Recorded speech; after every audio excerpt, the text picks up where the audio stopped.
اور رات کو اغوا کی وارداتیں کرتے ہو؟ اس نے غرا کر کہا۔ تم سے تو میں اچھی طرح سمجھوں گا۔ ہاتھ چھوڑو میرا۔ میں نے جھٹکا دے کر ہاتھ چھڑا لیا۔ میں خود چل رہا ہوں، مجھے سلطان سے ملنا ہے۔ ابھی نکل جائے گی ساری اکڑفوں، اس نے کہا۔ میں نے عزت بچانے کے لیے یہی مناسب سمجھا کہ خود ہی اندر داخل ہو جاؤں۔ سامنے والے کمرے میں ہیڈ محرر موجود تھا۔ اس نے مجھے سوالیہ نگاہوں سے دیکھا، پھر کچھ کہنے ہی والا تھا کہ رحیم نے تقریر شروع کر دی۔ اچھا تو یہ ہے جگے صاحب کا مجرم، ہیڈ محرر نے میز پر زور سے ہاتھ مارتے ہوئے کہا۔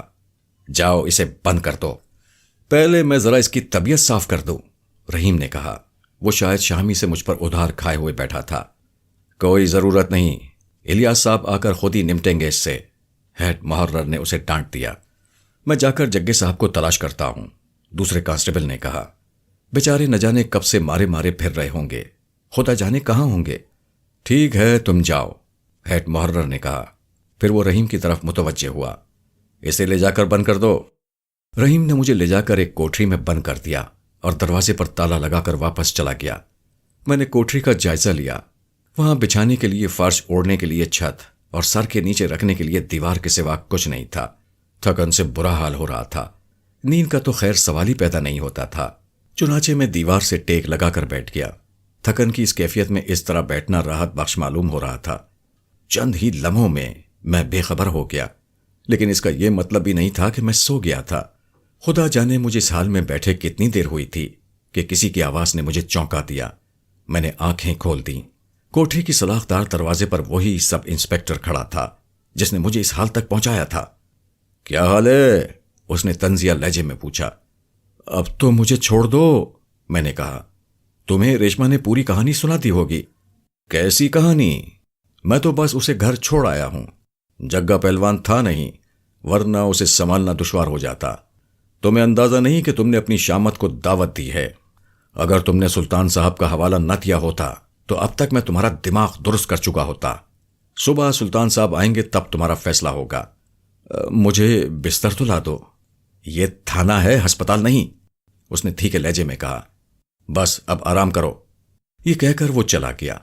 مجھے قدرے اطمینان ہو گیا۔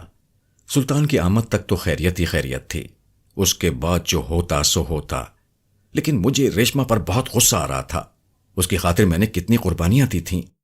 پھر مجھے خیال آیا کہ اگر اس وقت میرے پاس دوائے غیاب ہوتی تو میں کتنی آسانی سے گھر پہنچ گیا ہوتا۔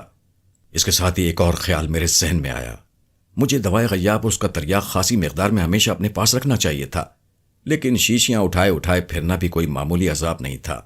البتہ ایک صورت تھی، دوا کو صفوف کی صورت میں تیار کر کے کیپسول بنانے کا تجربہ بھی کیا جا سکتا تھا۔ میں نے تہیہ کر لیا کہ یہ تجربہ ضرور کروں گا۔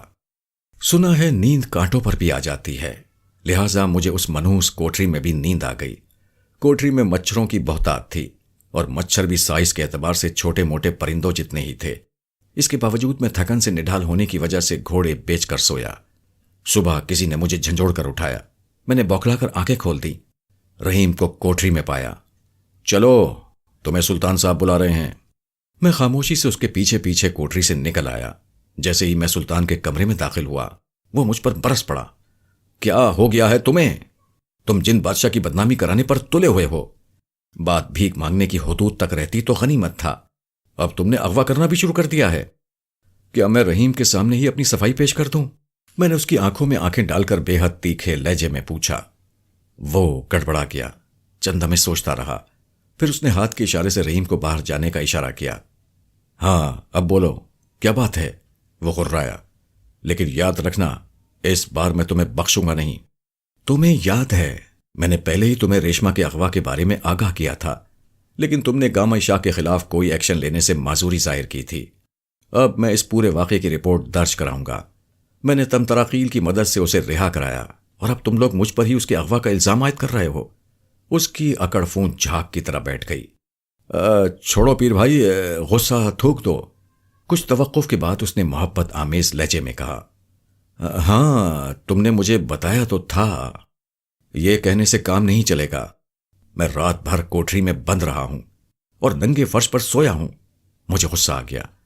ارے میں ذمہ دار لوگوں کو سخت سزا دوں گا، کھال کھچوا دوں گا مردودوں کی، اور میں تمتراقیل سے کہوں گا کہ وہ تمہیں بھی سخت سزا دے۔ اس کی سٹی گم ہو گئی۔ خدا کے لیے پیر بھائی، ایسا نہ کرنا۔ دیکھو نا، آخر ہم پیر بھائی ہیں۔ کہاں ہے وہ مرتوت مچھر کی اولاد؟ باہر سے کسی کے دھاڑنے کی آواز آئی۔ میں اس کا خون پی جاؤں گا۔ آواز اسی کمرے کی طرف پڑ رہی تھی۔ اگلے ہی لمحے جگا دروازے میں داخل ہوا۔ مجھے دیکھتے ہی وہ بپھرے ہوئے سانڈ کی طرح جھپٹا۔ میں بدک کر سلطان کی اوٹ میں جا چھپا۔ سلطان اٹھ کر کھڑا ہوا۔ کیا بات ہے پہلوان، اتنے برہم کیوں ہو؟ میں اس کا خون پی جاؤں گا۔ جگا پھر دھاڑا اور میری طرف جھپٹا، لیکن سلطان نے اسے بازو سے تھام لیا۔ یہ اس نے تو گامے شاہ کے چنگل سے چھڑایا ہے تمہاری بہن کو، سلطان نے کہا۔ یہ میرے پیر بھائی ہیں، بہت شریف آدمی ہیں۔ میں خوب جانتا ہوں اسے، یہ پہلے بھی ایک بار ریشما کی وجہ سے میرے ہاتھوں پٹ چکا ہے۔ سلطان نے یہ سنتے ہی مجھے گھور کر دیکھا۔ جواباً میں نے بھی اسے آنکھیں دکھا دیں۔ اس وقت اصل مسئلہ میری سلامتی کا تھا۔ سلطان میرے تیور دیکھ کر سنبھل گیا۔ آپ نے اپنی بہن سے بھی پوچھا؟ اس نے جگے سے پوچھا۔ مجھے تو ابھی پتا چلا ہے، میں ساری رات اس کی تلاش میں مارا مارا پھرتا رہا ہوں، ابھی تک گھر نہیں گیا، لیکن میں جانتا ہوں کہ مجرم یہی ہے۔ لیکن پیر بھائی ایسا نہیں کر سکتے، سلطان نے فیصلہ کن لہجے میں کہا۔ ٹھیک ہے، میں سمجھ گیا، تم اسے بچا رہے ہو، لیکن کب تک بچاؤ گے؟ جگے نے دھمکی دی اور پاؤں پٹکتا ہوا کمرے سے نکل گیا۔ اس کے جانے کے بعد کچھ دیر ہم دونوں سناٹے کے سے عالم میں بیٹھے رہے۔ ناشتہ منگواؤں پیر بھائی؟ سلطان نے پوچھا۔ بڑی عنایت ہے تمہاری، لیکن میں اب گھر جانا چاہتا ہوں، میں نے کہا۔ سلطان میرے ساتھ ہی باہر نکل آیا۔ تھانے کے دروازے تک وہ میرے ساتھ ساتھ لگا رہا، میری چاپلوسی کرتا رہا، لیکن میں نے اس کی طرف کوئی توجہ نہیں تھی۔ مجھے تو جگے کی طرف سے فکر لاحق ہو گئی تھی۔ گیٹ پر سلطان نے زبردستی میرا ہاتھ تھام لیا اور اسے بڑی گرمجوشی سے دباتے ہوئے بولا، میری طرف سے دل صاف کر لو پیر بھائی، اور ہاں، جن بادشاہ کو میرا سلام کہنا، میں اس جمعرات کو پھر ان کی فاتحہ دلاؤں گا اور تمہارے اعزاز میں قوالی بھی کراؤں گا۔ خدا حافظ، میں نے سرد لہجے میں کہا اور وہاں سے چل دیا۔ میں نے دن کی روشنی میں اپنا حلیہ دیکھا تو کلیجہ منہ کو آ گیا۔ شام کو کیچڑ میں پھسلا تھا تو کپڑوں کا بیڑا غرق ہو گیا تھا۔ رہی صحیح کسر کوٹری میں ننگے فرش پر سونے کی وجہ سے پوری ہو گئی تھی، لیکن اسی حال میں گھر تک پہنچنا تھا۔ مرتا کیا نہ کرتا، نظریں جھکائے گھر کی طرف بڑھتا رہا۔ گھر پہنچ کر میں نے سکون کا سانس لیا۔ رات بے آرامی میں گزری تھی، جوڑ جوڑ دکھ رہا تھا۔ میں نے منہ ہاتھ دھو کر کپڑے بدلے اور بستر پر ڈھیر ہو گیا۔ سو کر اٹھا تو دوپہر کے کھانے کا وقت نکل چکا تھا۔ میرے ذہن پر سفوف اور کیپسول والا تجربہ سوار تھا، چنانچہ میں بازار سے مکھن اور ڈبل روٹی لے آیا۔ چائے بنائی اور ڈبل روٹی سے شکم پوری کی۔ اس کے بعد میں دوا پر کام کرنے میں مصروف ہو گیا۔ کئی گھنٹے بعد سفوف تیار ہو گیا۔ میں نے ایک پھنکی ماری اور آئینے کے سامنے بیٹھ گیا۔ یہ دیکھ کر میری خوشی کی انتہا نہ رہی کہ میرا تجربہ کامیاب رہا ہے۔ میں غائب ہو گیا تھا۔ پھر میں نے تریاق والا سفوف استعمال کیا تو کچھ ہی دیر بعد مجھے آئینے میں اپنا عکس دکھائی دینے لگا۔ اب مجھے یہ سفوف بڑے پیمانے پر تیار کرنا تھا۔ اگلے دن بازار سے خالی کیپسول اور پلاسٹک کی چھوٹی چھوٹی تھیلیاں خرید لایا، جن میں 8-10 کیپسول بآسانی رکھے جا سکتے تھے۔ کیپسول میں نے مختلف رنگوں کے خریدے تھے تاکہ کسی الجھن کا امکان نہ رہے۔ اگلے 2 دن میں اسی چکر میں لگا رہا۔ بالآخر سفوف کیپسولوں میں بھر کر میں نے دوائے غیاب کے 8 کیپسول پلاسٹک کی تھیلی میں ڈال کر اپنی جیب میں رکھ لیے اور دوائے غیاب والا ایک کیپسول پانی کے ساتھ نکل دیا۔ اسی وقت دروازے پر زوردار دستک سنائی تھی۔ میں نے آگے بڑھ کر دروازہ کھولا تو جان ہی نکل گئی۔ دروازے پر جگا کھڑا تھا۔ سوائے اس کے اور کوئی صورت نہیں تھی کہ میں باہر بھاگ لوں۔ میں بھاگا تو جگے نے مجھے پکارا، لیکن میں کہاں رکنے والا تھا۔ میں جانتا تھا کہ دوڑنے کے معاملے میں وہ مجھے شکست نہیں دے سکتا۔ وہ تھوڑی دور تو میرے پیچھے بھاگا، پھر رک گیا۔ کافی دور جا کر میں نے قدموں کو بریک لگائے اور عام رفتار سے چلنے لگا۔ رکنے کا تو سوچ بھی نہیں سکتا تھا۔ میں گھر سے نکل تو آیا تھا، لیکن اب مجھے 2 الجھنیں پریشان کر رہی تھیں۔ ایک تو میں گھر کھلا چھوڑ آیا تھا، دوسرے دوائے غیاب کا کیپسول حلق سے اتار چکا تھا اور کسی بھی لمحے غائب ہو سکتا تھا۔ تریاق کیپسول استعمال کیا جا سکتا تھا، لیکن میں قیمتی دوا ضائع کرنے کی فضول خرچی نہیں کر سکتا تھا۔ پھر مجھے خیال آیا کہ تریاقی کیپسول تو میں ساتھ لانا ہی بھول گیا ہوں۔ اچانک مجھے ٹھوکر لگی۔ پھر جو میں نے قدم بڑھایا تو چپل پیچھے ہی رہ گئی۔ ہوائی چپلوں میں سب سے بڑی نامعقولیت یہی ہوتی ہے۔ اب اسے پہن کر چلنا ممکن نہیں تھا۔ چنانچہ میں نے اسے ہاتھ میں ٹکا لیا اور موچی کی طرف بڑھ گیا۔ جو خوش قسمتی سے سامنے ہی بیٹھا نظر آ گیا تھا۔ اسے ایک ٹانکا لگا دو، میں نے چپل موچی کی طرف بڑھاتے ہوئے کہا۔ موچی نے سر اٹھا کر میری طرف دیکھا، پھر نہ جانے کیوں اس کی آنکھیں پھیل گئیں اور منہ کھل گیا۔ پکڑو نہ چپل، میں نے قدرے سخت لہجے میں کہا۔ اس بار موچی کے کھلے منہ سے عجیب لایانی سی آوازیں نکلنے لگیں، لیکن اس نے چپل کی طرف اب بھی ہاتھ نہیں بڑھایا تھا۔ ارے یار، چپل کی مرمت کرو گے یا نہیں؟ میں نے دریافت کیا۔ وہ اٹھ کھڑا ہوا، اس کے جسم پر لرزہ طاری تھا۔ بھوت! اس کے منہ سے پھنسی پھنسی آواز نکلی۔ میں نے پلٹ کر دیکھا، ادھر ادھر کوئی بھی نہیں تھا۔ میں پھر موچی کی طرف متوجہ ہوا، جو اب بھی بھوت بھوت چیختا ہوا ایک طرف بھاگ اٹھا تھا۔ بازار میں اس وقت خاصی چہل پہل تھی۔ میری سمجھ میں پوری بات آ گئی، یعنی میں غائب ہو چکا تھا۔ موچی کی سراسیمگی اس بات کا ثبوت تھی۔ میں سٹ پٹا کر رہ گیا۔ چپل جڑوانے کا تو اب سوال ہی پیدا نہیں ہوتا تھا۔ میں نے ٹوٹی ہوئی چپل اور درست چپل دونوں ایک طرف پھینک دیں اور گھر کی طرف واپس چل دیا۔ غائب حالت میں ننگے پاؤں مجھے کوئی دیکھ بھی نہیں سکتا تھا۔ کچھ آگے کچھ لوگوں نے موچی کو گھیر لیا تھا اور اس سے سوالات کر رہے تھے۔ وہ ہکلا ہکلا کر نہ جانے کیا جواب دے رہا تھا۔ میں خاموشی سے نکلتا چلا آیا، لیکن مجھے گھر تک پہنچنا نصیب نہ ہوا۔ ننگے پیر چلنا بھی ایک عذاب ثابت ہو رہا تھا۔ چھوٹے چھوٹے کنکر تو خیر برداشت کیے جا سکتے تھے، لیکن ایک نوکیلا پتھر بری طرح چبھا تو میری جان پر بنائی۔ پھر مجھے خیال آیا کہ غائب ہونے کا فائدہ اتنا تو اٹھایا ہی جا سکتا ہے کہ کسی دکان سے اپنے لیے چپلوں کی ایک جوڑی حاصل کر لی جائے۔ یہ خیال آتے ہی میں بازار کی طرف چل دیا۔ فٹ پاتھ پر چپلوں کی کئی دکانیں تھیں۔ میں ایک دکان کی طرف بڑھ گیا، لیکن وہاں پہنچ کر بجائے اس کے کہ چپل اٹھاتا، مجھے اپنی ضمیر سے بحث کرنا پڑ گئی۔ چھوٹی سی دکان تھی اور دکاندار بہت غریب معلوم ہوتا تھا۔ ایسے میں چپلوں کی ایک جوڑی پار کرنا مجھے بہت بڑا جرم معلوم ہو رہا تھا۔ میں گوں مگوں کے عالم میں وہیں کھڑا رہا۔ اتنے میں ایک شخص دکان پر چلا آیا۔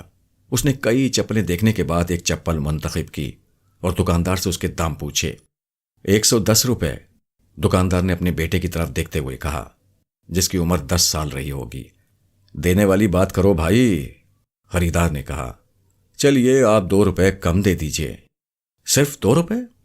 ایمانداری کی بات ہے صاحب کہ یہ چپل مجھے 100 روپے کی پڑتی ہے۔ 10 روپے میرے منافع کے ہیں، اس میں بولیے کتنا کم کر دوں؟ خریدار یہ سن کر آگے بڑھنے لگا۔ سنیے تو صاحب، آپ کیا دیں گے؟ 90 روپے، خریدار نے کہا۔ یہ تو نقصان کا سودا ہے جناب، دکاندار نے تعصب سے ہاتھ ملتے ہوئے کہا۔ اچھا چلیے 95 دے دیجئے۔ نہیں، میں تو 90 ہی دے سکتا ہوں۔ چلیے صاحب، آپ جیتے میں ہارا، دکاندار نے کہا اور چپلیں لفافے میں ڈال کر اسے خریدار کی طرف بڑھا دیا۔ خریدار نے اسے 100 کا نوٹ دیا، اس نے 10 کا نوٹ واپس دے دیا۔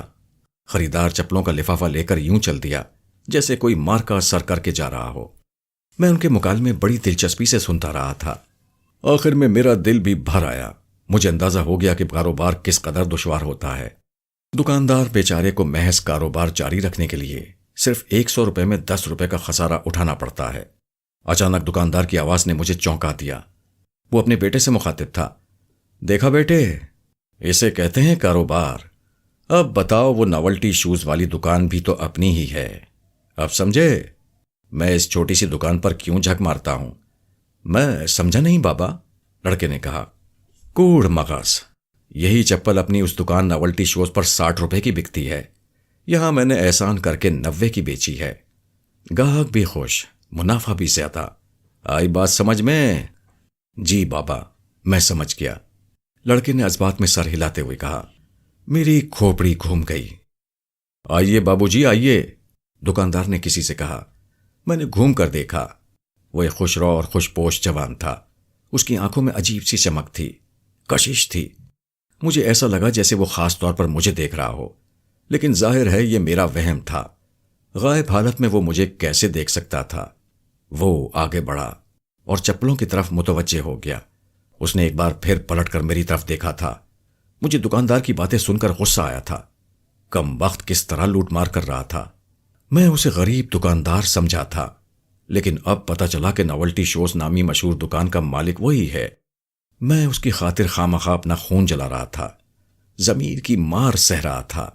ایسے آدمی کی دکان سے تو اصولاً مجھے سب سے مہنگا جوتا اڑانا چاہیے تھا۔ میں چپلوں کی طرف متوجہ ہو گیا۔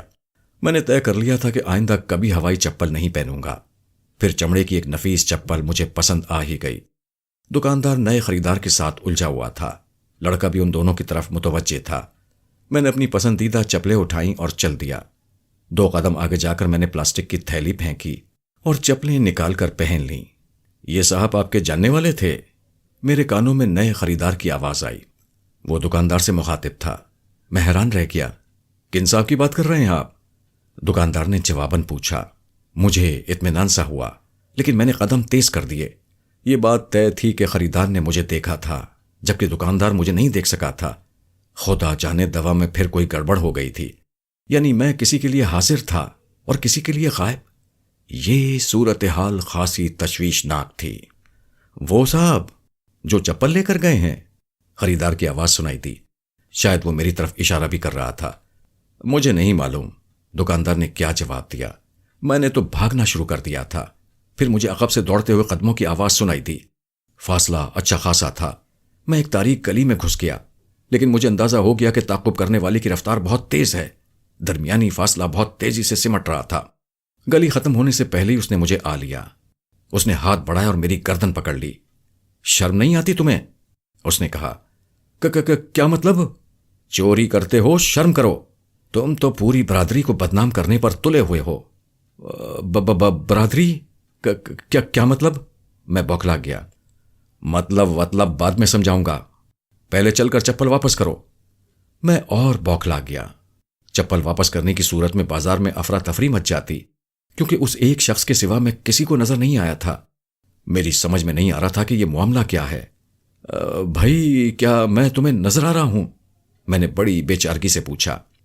لو، نظر نہ آنے والی کیا بات ہے تم میں؟ اوہ، میں سمجھا، تم اس وقت غائب حالت میں ہو۔ میں نے محض اس بات میں سر ہلا دیا۔ ٹھیک ہے تو حاضر ہو جاؤ۔ میں اس کی بے تکی فرمائش پر ششدر رہ گیا۔ وہ حاضر غائب کے چکر سے بھی واقف معلوم ہوتا تھا۔ میری گردن اب بھی اس کے ہاتھ میں تھی۔ میں حاضر نہیں ہو سکتا، میں نے کہا۔ اس کا جغرافیہ اب بھی میری سمجھ میں نہیں آ رہا تھا۔ بکواس مت کرو، مجھ سے بہانے بازی نہیں چلے گی۔ اس نے گرفت مزید سخت کر دی۔ حاضر ہو جاؤ اور میرے ساتھ واپس چلو۔ اس شریف آدمی سے معافی مانگو اور چپل بھی واپس کرو۔ میں حیران و پریشان کھڑا تھا کہ کیا کروں۔ تریاقی کیپسول میں گھر ہی بھول آیا تھا۔ اب بھلا کس طرح حاضر ہوتا؟ جلدی کرو ورنہ گردن توڑ دوں گا، اس نے گرفت مزید سخت کرتے ہوئے دھمکی دی، اور میرا دم گھٹا جا رہا تھا۔ آخر تم ہو کون؟ میں نے جھلا کر پوچھا۔ مجھے نہیں جانتے؟ اس کے لہجے میں حیرت تھی۔ میرا نام مسکرائل ہے۔ چلو اب جلدی سے حاضر ہو جاؤ۔ اس کا نام سن کر میری سٹی گم ہو گئی، کیونکہ وہ یقیناً کوئی جن تھا۔ میں تھر تھر کانپنے لگا اور پسینہ تو گویا میرے جسم سے پھواروں کی طرح بہہ نکلا تھا۔ میرا دماغ سائیں سائیں کر رہا تھا اور جسم اس بری طرح لرز رہا تھا جیسے میں جاڑے کے بخار میں مبتلا ہوں۔ اتنی خراب صورتحال سے تو میں پہلے کبھی دوچار نہیں ہوا تھا۔ میری گردن بدستور اس کی گرفت میں تھی۔ مجھے حیرت تھی کہ میں بے ہوش کیوں نہیں ہو گیا۔ ادھر وہ میرے جسم کے رقص سے بے اختیار پر حیرت زدہ دکھائی دے رہا تھا۔ یہ بات میرے حق میں جاتی تھی۔ انسان ہر نئی چیز اور نئی بات پر حیران ہوتا ہے، لیکن یہ اس کی فطرت ہے کہ وہ اسے قبول کرنے میں زیادہ دیر نہیں لگاتا۔ چنانچہ میرے ذہن نے بھی مسکرائل نامی اس جن کو قبول کر لیا۔ بدن کا لرزہ کم ہوتے ہوتے معدوم ہو گیا۔ خوف زدہ تو میں اب بھی تھا، لیکن اعصابی طور پر خود پر قابو پا چکا تھا۔ چلو، اس نے مطالبہ کرنے والے انداز میں کہا۔ میری گردن تو چھوڑو۔ اس نے میری گردن چھوڑ دی۔ اسے یقین تھا کہ میں کہیں بھاگ کر نہیں جا سکوں گا۔ اس بات کا خود مجھے بھی یقین تھا، لہٰذا میرے بھاگنے کا کوئی ارادہ نہیں تھا۔ البتہ میں کوئی ایسی ترکیب سوچنے کی کوشش ضرور کر رہا تھا جس پر عمل کر کے اس مصیبت سے باعزت طور پر جان چھڑائی جا سکے، لیکن کچھ بھی نہیں سوچ رہا تھا۔ دراصل جن کے سلسلے میں یہ میرا پہلا تجربہ تھا۔ بھائی میری ایک التجا ہے، میں نے اپنی گردن سہلاتے ہوئے کہا۔ اس معاملے کو یہیں ختم کر دو۔ وہ یک لخت برہم ہو گیا۔ اگر تم شرافت سے نہ گئے تو اٹھا کر لے جاؤں گا۔ اچھا، چپل ہی واپس کرنی ہے نا؟ میں نے پوچھا۔ ہاں، اور تمہیں معافی بھی مانگنا ہوگی۔ ٹھیک ہے، میں نے ایک ٹھنڈی سانس لے کر بے بسی سے کہا۔ ایک صورت ہے، تم بھی غائب ہو جاؤ، پھر ہم چل کر چپل واپس کر دیں گے۔ میں اس مردود فراڈ چپل والے سے بھی معافی مانگ لوں گا۔ اس نے مجھے عجیب نظروں سے دیکھا۔ عجیب جاہل جن ہو تم، یا پھر بن رہے ہو۔ کیا مطلب؟ مطلب یہ کہ تمہیں جناتی اصول بھی یاد نہیں ہیں، اس نے کہا۔ میں مزید بوکھلا گیا۔ میں اب بھی تمہارا مطلب نہیں سمجھا۔ واقعی تم جاہل ہو، وہ دانت پیس کر بولا۔ میرا خیال ہے کہ تم ہمقائل بڑھئی کے بیٹے ہو۔ تمہارا نام تو جہلائل ہونا چاہیے تھا۔ اچھا یہ بتاؤ کہ تم نے تعلیم کہاں تک حاصل کی ہے؟ میں بے حد فخریہ لہجے میں اسے اپنی تعلیم کے متعلق بتانے ہی والا تھا کہ مجھے خیال آیا کہ میں ایک جن سے ہم کلام ہوں، اور وہ مجھے بھی ایک جن ہی سمجھ رہا ہے۔ شاید اسی میں میری بہتری بھی تھی۔ میں واقعی جاہل ہوں، میں نے معصوم سی صورت بنا کر کہا۔ پھر یہاں کیوں چلے آئے؟ اس نے ترہم آمیز نگاہوں سے مجھے دیکھا۔ تمہیں معلوم نہیں ہم حاضر حالات میں آنے کے بعد کم از کم 3 دن کے لیے مجبور ہو جاتے ہیں۔ 3 دن سے پہلے غائب نہیں ہو سکتے۔ مجھے حاضر ہوئے ابھی 1 ہی دن ہوا ہے۔ میں سوچ میں پڑ گیا۔ اس مسئلے کا کوئی حل نظر نہیں آ رہا تھا۔ اگر وہ غائب ہو سکتا تھا تو بات پھر بھی بن جاتی۔ سوچ کیا رہے ہو؟ اب چلو، اس نے میرا ہاتھ تھام کر کہا۔ اور ہاں، اب جلدی سے حاضر ہو جاؤ۔ حاضر ہونا میرے بس میں نہیں تھا۔ اگر ہوتا تب بھی ایسا ہرگز نہ کرتا۔ حاضر حالت میں تو میری چٹنی ہی بن جاتی، میرا کیریئر تباہ ہو کر رہ جاتا۔ پھر مجھے دوائے غیاب کا خیال آ گیا۔ میں نے جیب سے شیشی نکالی اور نہایت ادب سے ایک کیپسول ہتھیلی پر رکھ کر اس کی خدمت میں پیش کر دیا۔ یہ کیا ہے؟ اس نے مجھے مشکوک نگاہوں سے دیکھتے ہوئے پوچھا۔ یہ دوائے حل المشکلات ہے۔ تم جاہل ہو کر اتنی ثقیل زبان بولتے ہو؟ اس نے مجھے ڈانٹا۔ اور مجھے اس دوا کی کوئی ضرورت نہیں۔ اب چلتے ہو یا اٹھا کر لے چلوں؟ ذرا ٹھہرو، پہلے میں تمہیں یہ دوا کھا کر دکھا دوں۔ میں تمہیں دھوکہ نہیں دے رہا ہوں۔ یہ کہہ کر میں نے کیپسول منہ میں ڈالا اور اسے نگل کیا۔ پھر میں نے منہ کھول کر اسے دکھایا تو اسے یقین ہو جائے کہ میں نے کیپسول نگل لیا ہے۔ تب میں نے ایک کیپسول نکال کر اس کی طرف بڑھایا۔ میں تم سے ڈرتا نہیں ہوں، تو مجھے کیا دھوکہ دو گے؟ اس نے کہا اور کیپسول لے کر نکل لیا۔ ہاں اب چلو۔ اب اس کی بات ماننے کے سوا کوئی چارہ نہیں تھا، لہٰذا اس کے ساتھ چل دیا۔ میں نے کیپسول یہ سوچ کر لیا تھا کہ ممکن ہے اس بار میں اس جن کی نگاہوں سے غائب بھی ہو جاؤں، لیکن ایسا نہیں ہوا۔ دوسری طرف وہ بھی غائب نہیں ہوا تھا۔ بہرحال اب کشاں کشاں اس جائے مصیبت کی طرف بڑھ رہا تھا۔ تم حاضر ہو گئے ہو نا؟ اچانک ہی اس نے پوچھا۔ ہاں میں حاضر ہو گیا ہوں، میں نے بلا جھجک کہا اور جیب سے شیشی نکال کر ایک اور کیپسول اس کی طرف بڑھا دیا۔ ممکن ہے جن ہونے کی وجہ سے ایک کیپسول اس کے لیے ناکافی ہو، لہٰذا دوسرا کیپسول آزمانے میں کوئی حرج نہ تھا۔ نہیں، اب میں یہ چیز نہیں کھاؤں گا، اس نے صاف انکار کر دیا۔ کھا لو کھا لو، چلغوزے ہوتے تو اس سے تمہاری خاطر تواضع کرتا، میں نے کہا۔ فی الحال اسی سے کام چلاؤ، تمہیں حضرت سلیمان کی قسم۔ اس نے فوراً کیپسول نگل لیا، پھر مجھ پر آنکھیں نکالیں۔ عجیب بدتمیز جن ہو، آئندہ کبھی ایسا نہ کرنا۔ میں نے بے حد خلوص سے وعدہ کر لیا کہ آئندہ کبھی ایسا نہیں کروں گا۔ ہم چلتے رہے۔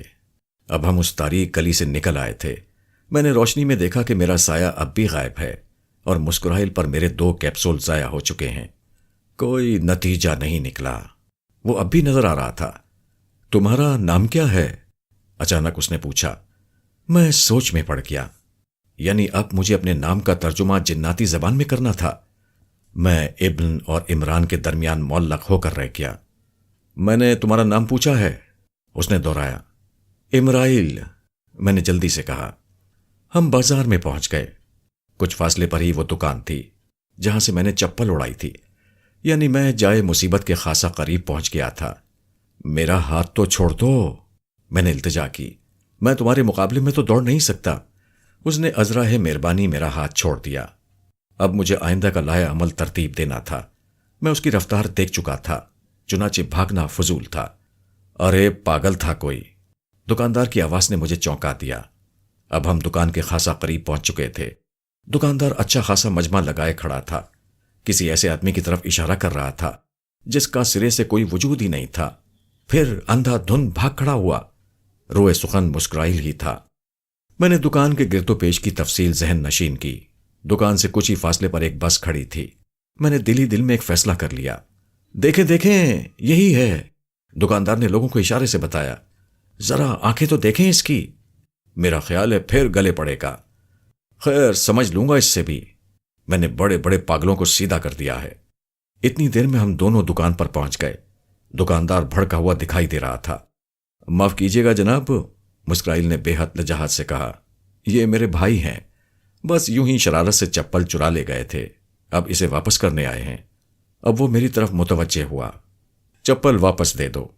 دکاندار اور ارد گرد کھڑے لوگ آنکھیں پھاڑ پھاڑ کر مسکرائیل کو مجھ سے مخاطب ہوتا دیکھ رہے تھے۔ پھر دکاندار کو شاید اپنے دعوے کا خیال آ گیا۔ ابے تو پاگل ہے تو میرے پیچھے کیوں پڑ گیا ہے؟ وہ دھاڑ کر بولا۔ تمیز سے بات کیجیے، مسکرائیل نے اسے ڈانٹا۔ میں بات ہی کرنا نہیں چاہتا، بس یہاں سے چلتے پھرتے نظر آؤ۔ آپ نے ہمیں سمجھا کیا ہے؟ مسکرائیل نے فوراً آنکھیں نکالی۔ دکاندار نے آؤ دیکھا نہ تاؤ، جوتوں کی ایک جوڑی مسکرائیل کے سر پر دے ماری۔ دیکھو اس کی آنکھیں دیکھو، یہ یقیناً ایک خطرناک پاگل ہے، یہ کہتے ہوئے وہ بری طرح چیخنے لگا۔ مسکرائیل سناٹے میں آ گیا۔ میرے لیے یہ مہلت بہت کافی تھی۔ میں بس کی طرف لپک پڑا۔ بس کی اوٹ میں پہنچ کر میں اکڑوں بیٹھ گیا اور وہ منظر دیکھنے لگا۔ وہ سب مسکرائیل پر بل پڑے تھے۔ مسکرائیل پٹ رہا تھا اور ادھر ادھر مجھے تلاش کر رہا تھا، ساتھ ہی وہ مجھے امرائیل امرائیل کہہ کر پکار رہا تھا۔ اس حماقت پر اس کی مرمت کی رفتار اور تیز ہو گئی۔ وہ یقیناً کوئی بے حد شریف جن زادہ تھا، کیونکہ وہ ابھی تک جاریت پر نہیں اترا تھا۔ پٹ رہا تھا اور ہمنقوں کی طرح چاروں طرف مجھے تلاش کر رہا تھا۔ میں بس کی اوٹ سے نکل کر فرار ہو سکتا تھا، مگر میں کوئی خطرہ مول لینے کے موڈ میں نہیں تھا۔ اگر بھاگتے ہوئے اس کی نظر مجھ پر پڑ جاتی تو میری خیر نہیں تھی، پھر تو وہ مجھے پاتال میں بھی نہ چھوڑتا۔ اس کی رفتار تو میں دیکھ ہی چکا تھا۔ وہ اس وقت عوام الناس کے ہاتھوں میں جتنی سعادت مندی سے پٹ رہا تھا، میں جانتا تھا کہ اگر میں اس کے ہاتھ آ گیا تو وہ تمام دبی ہوئی جاریت کا نشانہ مجھ ناتواں ہی کو بنائے گا۔ چنانچہ میں اکڑو بیٹھا اس کی پٹائی کا منظر دیکھتا رہا۔ کچھ دیر تو وہ کسی سعادت مند لیکن نالائق بیٹے کی طرح مجمع کے ہاتھوں پٹتا رہا۔ پھر شاید اسے اندازہ ہو گیا کہ وہ بے سود قربانی دے رہا ہے۔ نہ صرف یہ کہ برادری کی عزت خطرے میں نہیں ہے، بلکہ برادری کا گمراہ فرد امرائیل بھی فرار ہو چکا ہے۔ اچانک ہی اس نے بکٹر ایک طرف دوڑ لگا دی۔ کچھ حضرات نے اس کا ناکام تعقب بھی کیا، لیکن مسکرائیل کی رفتار بہت تیز تھی۔ جلد ہی وہ مایوس ہو کر لوٹ آئے۔ میں نے سکون کا سانس لیا۔ میں اٹھنا ہی چاہتا تھا کہ کسی نے میرے کندھے پر ہاتھ رکھ دیا۔ ہاتھ کا وزن تو ہوا کے جھونکے سے زیادہ نہیں تھا، لیکن صورتحال اور اس پر وقوعے کا اچانک پن، میں جہاں کا تہاں رہ گیا۔ مجھ میں اتنی ہمت نہیں تھی کہ پلٹ کر دیکھتا۔ مجھے یقین ہو گیا کہ وہ جن زیادہ مسکرائیل پلٹ آیا ہے۔ کیا ہو رہا ہے؟ جانتے ہو جرم کبھی نہیں پھلتا، ایک باروب آواز سنائی دی۔ میں کچھ بھی نہ کر سکا، میرے تو ہوش ہی اڑ گئے تھے۔ اسی وقت میری نظر اپنے سائے پر پڑ گئی۔ کم بخت دوا پھر دھوکہ دے گئی تھی۔ موقع واردات پر پکڑے گئے ہو، مداخلت کار نے کہا۔ پھر میں نے کن آنکھوں سے دیکھا، وہ میرے برابر ہی اکڑوں بیٹھ گیا تھا۔ اس نے ہوں کو بے حد طویل کرتے ہوئے کہا۔ لاش موجود ہے۔ میں بھونچکا رہ گیا۔ پہلے تو میں نے آنکھیں پھاڑ پھاڑ کر بس کے نیچے دیکھا، لیکن مجھے کوئی لاش نہ دکھائی دی۔ پھر اضطراری عالم میں مداخلت کار کی طرف مڑا اور بڑبڑایا، کہاں ہے لاش؟ بنو نہیں، یہ سامنے کیا پڑا ہے، اور اسے تمہیں نے قتل کیا ہے۔ اتنی دیر میں میرے اوسان ٹھکانے آ چکے تھے۔ میں نے اسے پہچان لیا۔ ارے مرزا دہشت، تم؟ ہاں میں، اس نے ڈرامائی انداز میں کہا، لیکن اس وقت میں ایک قانون پسند شہری بھی ہوں اور ایک ذہین سراغ رساں بھی۔ کیا مطلب؟ میں نے پوچھا۔ ہم دونوں اب بھی اکڑو بیٹھے ہوئے تھے۔ بکو مت، اس نے مجھے ڈانٹ دیا، تمہیں اس لاش کے لیے جواب دہ ہونا ہے۔ ذرا مجھے جائے واردات کا اچھی طرح معائنہ کرنے دو۔ یہ کہہ کر وہ بس کے نیچے ادھر ادھر دیکھنے لگا۔ میں نے بھی اس کی نظروں کا تعقب کیا، لیکن مجھے کچھ بھی دکھائی نہیں دیا۔ اب مجھے اس پر غصہ آنے لگا۔ ویسے غصہ جھاڑنے کے لیے وہ بے حد مناسب آدمی تھا، بلکہ اس کے تو میں ایک دو ہاتھ بھی جھاڑ سکتا تھا۔ کیا بکواس کر رہے ہو تم؟ میں نے اسے ڈانٹا۔ تمہارا دماغ خراب ہو گیا ہے مرزا دہشت۔ مر گیا مرزا دہشت، وہ چیخا۔ میری دوستی کے حوالے سے تم اتنا سنگین جرم کر کے بچ نہیں سکتے۔ میں قانون شکن مجرموں کا دشمن نمبر 3 ہوں۔ میرا جی تو چاہا کہ اس سے پہلے 2 دشمنوں کے بارے میں پوچھوں، لیکن اس کے چہرے پر گہری سنجیدگی دیکھ کر مجھے خود بھی سنجیدہ ہو جانا پڑا۔ میں نے پھر بس کے نیچے مذکورہ لاش تلاش کرنے کی کوشش کی، لیکن ناکام رہا۔ لاش کہاں ہے بھائی؟ بالآخر میں نے پوچھ ہی لیا۔ اب تھوڑی دیر بعد تم کہو گے کہ ایک حادثے کے نتیجے میں تمہاری بینائی بلکہ یادداشت بھی جاں بحق ہو گئی ہے، اس نے تادیبی لہجے میں کہا اور پھر ہاتھ بڑھایا۔ یہ رہی لاش۔ میں نے دیکھا کہ اس کا ہاتھ سڑک سے تقریباً 1 بالشت اوپر تھا۔ میں دہل کر رہ گیا، کہیں ایسا تو نہیں کہ کوئی شخص غائب حالت میں قتل کر دیا گیا ہو۔ میں نے پھر مرزا کے چہرے کی طرف دیکھا جہاں سنگینی خیمہ زن تھی۔ کیا کہہ رہے ہو مرزا؟ میں نے رو دینے والے انداز میں کہا۔ اب یہ ڈرامہ بند کرو قاتل، اس نے نفرت بھرے لہجے میں کہا۔ مجھے غور کرنے دو۔ لباس سے تو یہ جاپانی معلوم ہوتی ہے، لیکن وہ جملہ نامکمل چھوڑ کر کسی گہری سوچ میں پڑ گیا۔ تو کیا لڑکی کی لاش ہے؟ میں نے بوکھلا کر پوچھا۔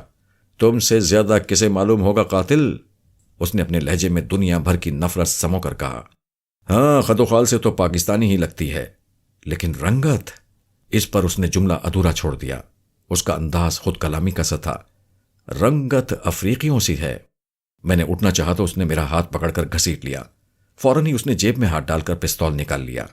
خاموش بیٹھے رہو اور مجھے تفتیش کرنے دو، اس نے پستول کو لہراتے ہوئے سخت لہجے میں کہا۔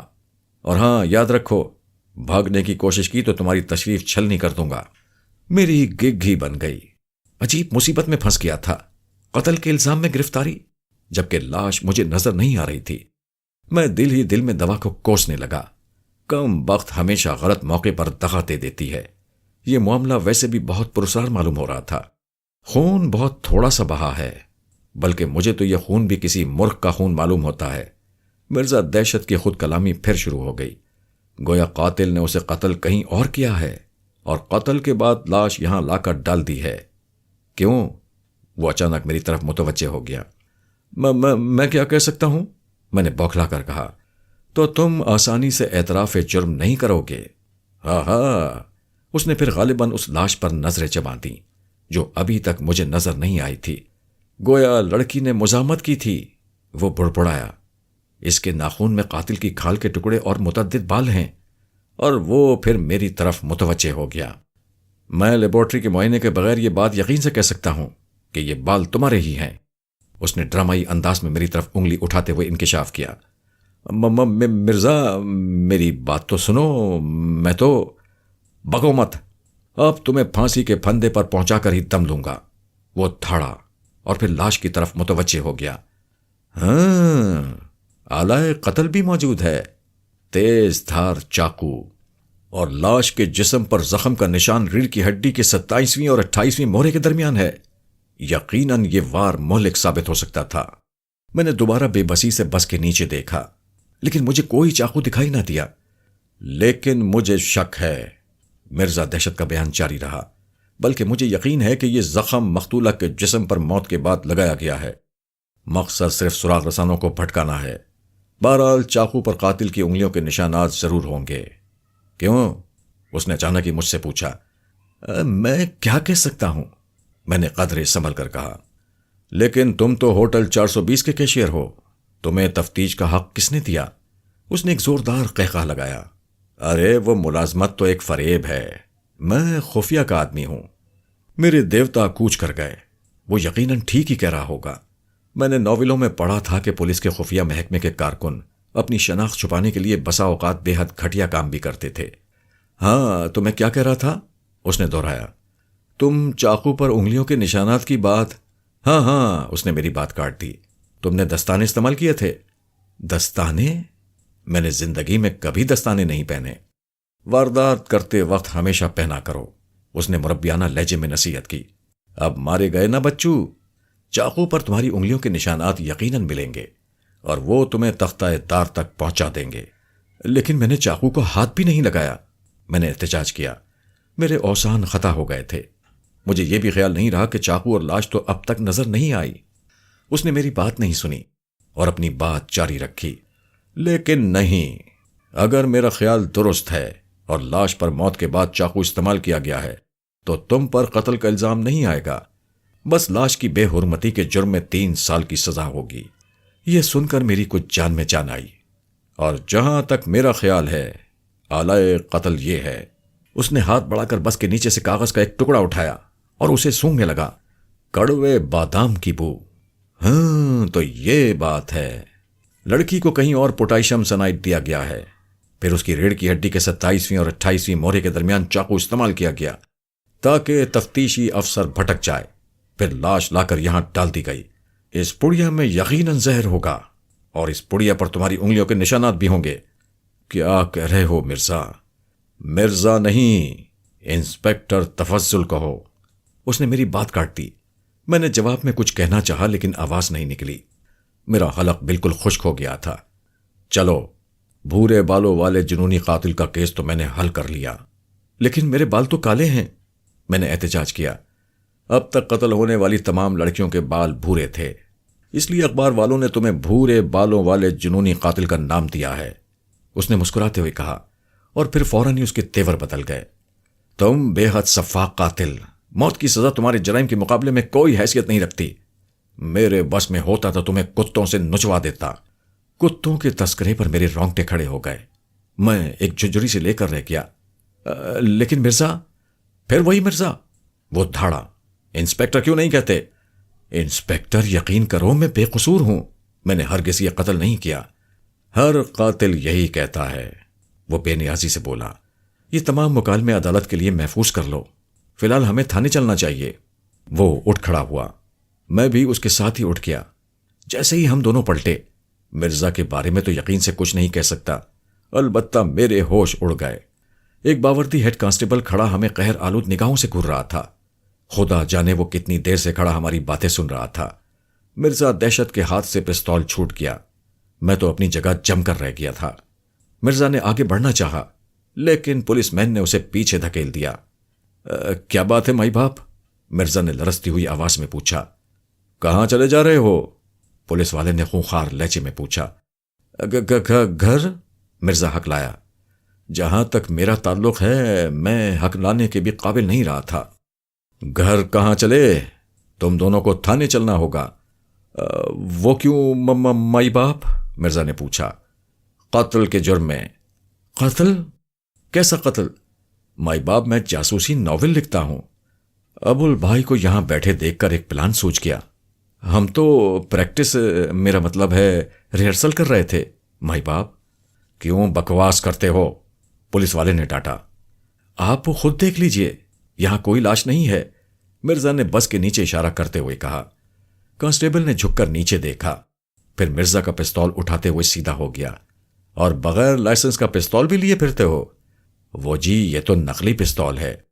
مجھے مرزا پر اس شدت کا غصہ آیا کہ اگر مائی باپ کی موجودگی کا احساس نہ ہوتا تو میں اس کی ہڈیاں چبا ڈالتا، کم از کم اس کی ریڑھ کی ہڈی کو 27ویں اور 28ویں مورے سے ضرور محروم کر دیتا، لیکن مجبوری تھی، اس لیے خون کے گھونٹ پی کر رہ گیا۔ اچھا تو یہ نقلی ہے؟ پولیس والے نے کھسیائے ہوئے لہجے میں کہا۔ جی ہاں، مرزا نے اپنی مکرو بدتیسی کی نمائش کر ڈالی۔ اوے بند کریے دانت، پولیس والا اچانک دھاڑا۔ تمہیں قتل کے جرم میں تھانے چلنا ہے۔ لیکن لاش کہاں ہے مائی باپ؟ مرزا نے فریاد کی۔ اور کیا جناب، ہم تو مذاق کر رہے تھے، میں نے بھی اس کی ہاں میں ہاں ملائی۔ ہاں، لاش غائب کر دی ہے، اس لیے اکڑ رہے ہو؟ تھانے چل کر 2 منٹ میں تمہارا دماغ درست ہو جائے گا۔ مرزا واویلا کرتا رہا اور میں اس پر دانت پیستا رہا، لیکن پولیس والے نے ہماری ایک نہ سنی۔ بالآخر وہ ہمیں لے کر تھانے کی طرف چل دیا۔ مرزا بیگ اس کی بے سود چاپلوسی کیے جا رہا تھا۔ میں اپنی حماقت پر کڑ رہا تھا۔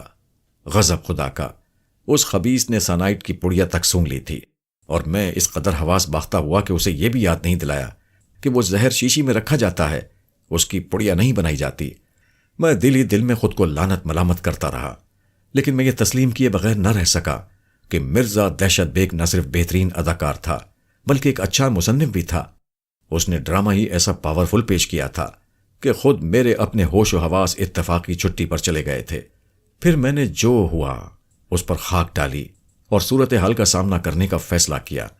تھانے میں یقیناً سلطان سے ملاقات ہوئی، یعنی تھانے جانا مخدوش بھی ثابت ہو سکتا تھا۔ اور میاں، پولیس والے نے پلٹ کر مجھے مخاطب کیا تو میں چونک پڑا۔ بھاگنے کا خیال بھی دل میں نہ لانا، یہ کہہ کر وہ پھر مرزا دہشت بیگ کی طرف متوجہ ہو گیا، جو منہ ہی منہ میں لفظوں کا مکھن لگا کر اسے رسید کر رہا تھا۔ ہر بار وہ اسے ڈپٹی صاحب کہہ کر مخاطب کرتا، لیکن پولیس والا بھی بے حد خشک جلد کا مالک معلوم ہوتا تھا، جو زیادہ مکھن چسپی کر رہا تھا۔ وہ دونوں قدم سے قدم ملا کر چل رہے تھے، میں قدم پیچھے اپنی تقدیر کو کوستا ہوا چل رہا تھا۔ جلدی ہم اس بس اسٹاپ تک پہنچ گئے جہاں گزشتہ روز مجھے بن مانگے بھیک ملی تھی۔ چلتے چلتے اچانک پولیس والے نے پلٹ کر میری طرف دیکھا اور سراسیمہ ہو کر بولا، ارے کہاں غائب ہو گیا یہ؟ میں نے پلٹ کر ادھر ادھر دیکھا، وہ نہ جانے کس کی بات کر رہا تھا۔ کہاں گیا تمہارا ساتھی؟ پولیس والے نے مرزا پر آنکھیں نکالی۔ مجھے کیا معلوم ڈپٹی صاحب، مرزا نے گھگیاتے ہوئے کہا، میں تو آپ کے ساتھ چل رہا ہوں۔ میں نے بوکھلا کر خود کو ٹٹولا، پھر اپنا سایہ تلاش کرنے کی کوشش کی، مگر سایہ ہوتا تو ملتا۔ میرا جی چاہا کہ خوشی سے ناچنے لگوں۔ میں نے بے اختیار جیب سے دوائے غیاب کے کیپسولوں کی شیشی نکالی اور اسے چوم لیا۔ بالآخر دوا مائل بوفا ہو رہی تھی۔ مرزا اور پولیس والا دونوں ہی بوکھلا کر چاروں طرف دیکھ رہے تھے، حالانکہ میں ان کے سامنے کھڑا تھا۔ تم بہت بدماش ہو، پولیس والے نے گھونسا لہراتے ہوئے مرزا سے کہا۔ پہلے تو تم نے لاش غائب کی اور اب اپنے ساتھی کو بھی بھگا دیا۔ میں نے کہاں بھگایا ڈپٹی صاحب، میں تو آپ کے شانہ بشانہ چل رہا تھا۔ تم سے تو میں تھانے چل کر سمجھوں گا۔ میرا تو خیال ہے کہ اب مجھے بھی چھوڑ ہی دیجئے۔ تو میں چھوڑ دوں؟ پولیس والے نے سخت لہجے میں کہا۔ پھر وہ کسی سوچ میں پڑ گیا۔ اچھا یہ بتاؤ تمہاری جیب میں کیا ہے؟ اس کا لہجہ راستانہ تھا۔ مرزا دہشت بیگ نے بوکھلا کر اپنی جیبیں ٹٹولیں۔ جی ہاں، 3 روپے 30 پیسے ہیں۔ 1.5 روپیہ صبح کے کرائے کا چھوڑ کر باقی پیسے چلیں آپ سارے ہی لے لیں، میں صبح پیدل چلا جاؤں گا۔ مرزا نے فراخ دلی دکھائی۔ ہیں؟ مجھے رشوت دے رہے ہو؟ یک لخت پولیس والے کے تیور بدل گئے۔ قتل جیسے سنگین جرم کے بعد رشوت کی پیشکش؟ چلو جلدی چلو، اب تو تم سے تھانے میں بات ہوگی۔ یہ کہہ کر اس نے مرزا کا ہاتھ تھاما اور اسے کھینچتا ہوا آگے بڑھ گیا۔ میں بھی ان کے پیچھے پیچھے چل دیا۔ ویسے بڑے افسوس کی بات ہے، پولیس والے نے چلتے چلتے کہا۔ اس کے لہجے میں تعصف تھا۔ اتنے بڑے مجرم ہو تم، قتل کر کے لاش غائب کر دیتے ہو، لیکن جیب میں صرف 3 روپے 30 پیسے رکھتے ہو۔ کیسا قتل؟ کہاں کا قتل؟ اس بار مرزا دہشت بیگ رو دیا۔ ڈپٹی صاحب میں تو بہت نرم دل آدمی ہوں، آج کل گھر میں کھٹمل ہو گئے ہیں، کم وقت رات بھر کاٹتے رہتے ہیں۔ میری نرم دلی دیکھیے کہ آج تک ایک بھی نہیں مارا، میں بھلا قتل کیا کروں گا؟ اچھا بکواس مت کرو، پولیس والے نے اسے ڈانٹ دیا۔ اب ہم تھانے کے گیٹ تک پہنچ چکے تھے۔ وہ دونوں گیٹ میں داخل ہو گئے، لیکن میں رک گیا اور سوچ میں پڑ گیا۔ غائب حالت میں اندر جا تو سکتا تھا، لیکن یہ نہیں کہا جا سکتا تھا کہ دوا کس وقت دھوکہ دے جائے۔ اندر جانے میں مجھے تو یہ فائدہ تھا کہ سلطان کے رد عمل کا اندازہ ہو جاتا، پھر میں اس کے مطابق عمل کر سکتا تھا۔ لیکن اگر وہ خراب موڈ میں ہوا اور میں اچانک ظاہر ہو گیا تو مجھ میں اس وقت کا تصور کرنے کی بھی جرت نہیں تھی۔ پھر مجھے خیال آ گیا کہ دوا تو میری جیب میں موجود ہے۔ میں نے تھیلی جیب سے نکال کر دیکھی، اس میں 4 کیپسول باقی تھے۔ میں نے فوری طور پر ایک اور کیپسول نکل لیا۔ اب کچھ دیر کے لیے یہ دھڑکا نہیں رہا تھا کہ میں اچانک ہی ظاہر ہو جاؤں گا۔ میں تھانے میں گھس گیا۔ مرزا دہشت بیگ ہیڈ محرر کے کمرے میں موجود نہیں تھا۔ میں سیدھا سلطان کے کمرے کی طرف چل دیا۔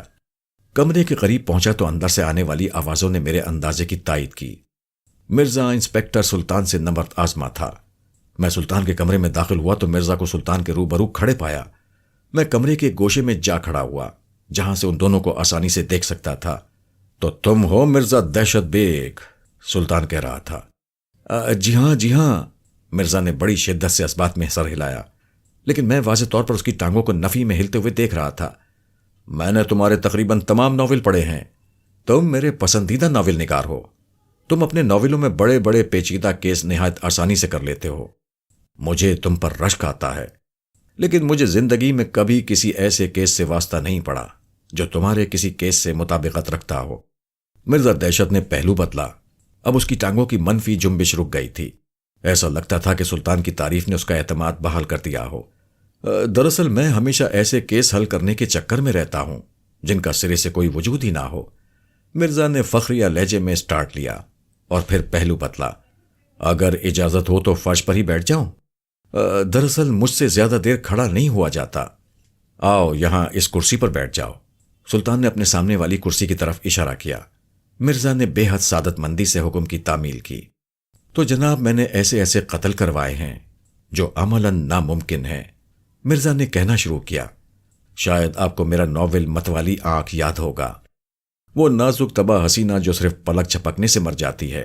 اب دیکھیں کہ آلائے قتل کتنا انوکھا ہے، ایک انسانی آنکھ۔ مقتولہ کے جسم پر زخم کا کوئی نشان نہیں، خون بھی نہیں نکلا۔ پوسٹ مارٹم رپورٹ بھی کوئی مدد نہیں کرتی۔ اس نے رک کر سلطان کے چہرے کی طرف دیکھا۔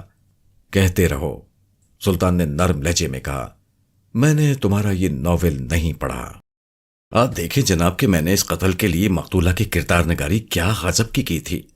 وہ اتنی نازک لڑکی تھی کہ ماں اسے برا بھلا کہتی تو اس کی پتی اچھل آتی، کوئی خلاف مزاج بات کہتا تو اس کے منہ پر ماں سے نکل آتے، کوئی اس پر غلط نظر ڈالتا تو اس کے چہرے پر چھائیاں پڑ جاتی۔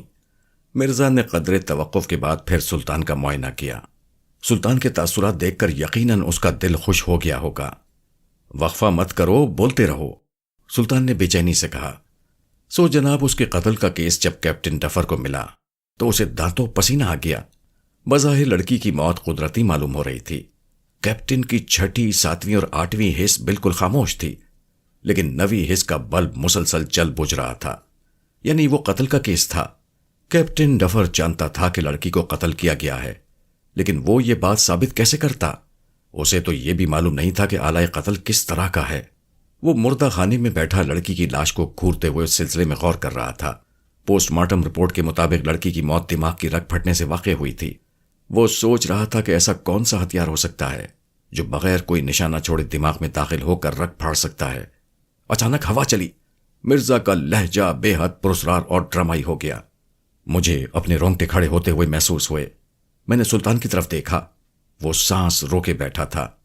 اچانک ہوا چلی، لاش کی کنپٹی پر گری ہوئی بالوں کی لٹ اڑی تو کیپٹن کو وہ نشان نظر آیا۔ اس کے دماغ میں روشنی کا جھماکا سا ہوا۔ اس نے جیب میں ہاتھ ڈال کر مہذب عدسہ نکالا اور نشان کا جائزہ لیا۔ وہ نشان انسانی آنکھ جتنا بڑا تھا۔ کیپٹن نے جھٹ اس کی پیمائش کر ڈالی۔ آنکھ قدرے چھوٹی تھی۔ نشان کی سرخی میں بھورے پن کی آمیزش تھی، جس سے پتہ چلتا تھا کہ قاتل کی آنکھ بھورے رنگ کی ہوگی۔ اس ایک لمحے میں کیپٹن کو آلائے قتل کی نوعیت اور اس کے سائز کا بھی پتہ چل گیا۔ اب سوال یہ تھا کہ آلائے قتل کہاں تلاش کیا جائے۔ لڑکی کی لاش ایک سینما ہال میں پائی گئی تھی۔ نشان کا بائیں کنپٹی پر ہونا اس بات کا ثبوت تھا کہ قاتل لڑکی کے بائیں جانب بیٹھا تھا، اور جس وقت اس نے لڑکی کو آنکھ کا نشانہ بنایا تھا، لڑکی اسکرین کی طرف متوجہ تھی۔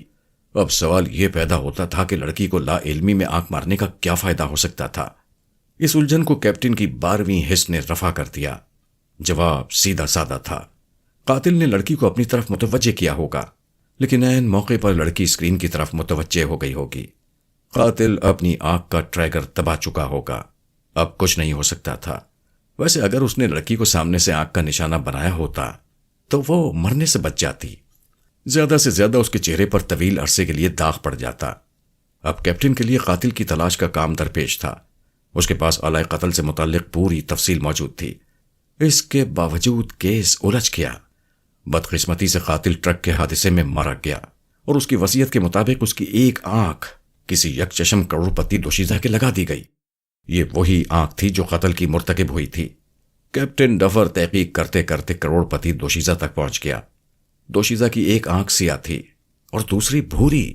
بھوری آنکھ در حقیقت آلائے قتل تھی، جبکہ بائیں آنکھ جو کہ آلائے قتل تھی، مقتولہ کی بائیں جانب اس کی بائیں کنپٹی کو متاثر نہیں کر سکی تھی۔ اس کے علاوہ اس دوشیزہ کا کہنا تھا کہ وہ زندگی میں کبھی چماٹا کینیز نہیں گئی، اور نہ ہی اس نے وہ فلم دیکھی تھی، بلکہ اس نے تو یہ ثابت کر دیا تھا کہ جس روز قتل کی واردات ہوئی وہ یک چشم تھی، یعنی آلائے قتل اس کے پاس نہیں تھا۔ کیپٹن ڈفر، ارے بند کرو یہ بکواس، سلطان کھڑے ہوتے ہوئے تاڑا۔